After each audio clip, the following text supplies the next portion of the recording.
దేవునికి స్తోత్రములు. మీ అందరికీ నా వందనములు. ఈరోజు దేవుని వాగ్దానము.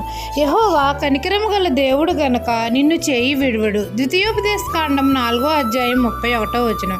మహాపరిశుద్ధుడైన మన తండ్రి అయిన యెహోవా కనికరము గల దేవుడు గనక నిన్ను చేయి విడువను అని మనతో సెలవిస్తున్నారు. మన దేవుడైన యెహోవాను మనమందరము వెతికిన ఎడల మన పూర్ణ హృదయంతోనూ పూర్ణ ఆత్మతోనూ వెతుకుతున్నప్పుడు ఆయన మనకు ప్రత్యక్షమవుతాడు. మనకు బాధ కలిగినప్పుడు మన దేవుడైన యెహోవా వైపు తిరిగి ఆయన మాట వినిన ఎడల మన తండ్రి అయిన యెహోవా కనికరం గల దేవుడు గనక మన చేయి విడువడు, మనల్ని ఎడబాయుడు, సమస్త బాధలన్నిటి నుండి మనల్ని విడిపిస్తాడు.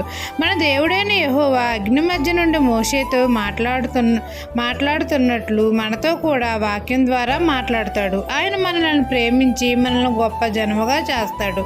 ఆయన నిబంధన మర్చిపోడు. మన తండ్రి కనికరం గల దేవుడు గనక మన పట్ల కృప చూపుతున్నాడు, మన పట్ల దయ చూపుతున్నాడు. మన చేయి విడువడు. తన దక్షిణ హస్తంతో మన చేయి పట్టుకుని మనల్ని నడిపిస్తున్నాడు. ఈ దిన వాగ్దానం మీ నా జీవితంలో నెరవేరాలని కోరుకుంటూ దేవుని సువార్త పరిచర్యలో మీ సహోదరి. ఆమెన్.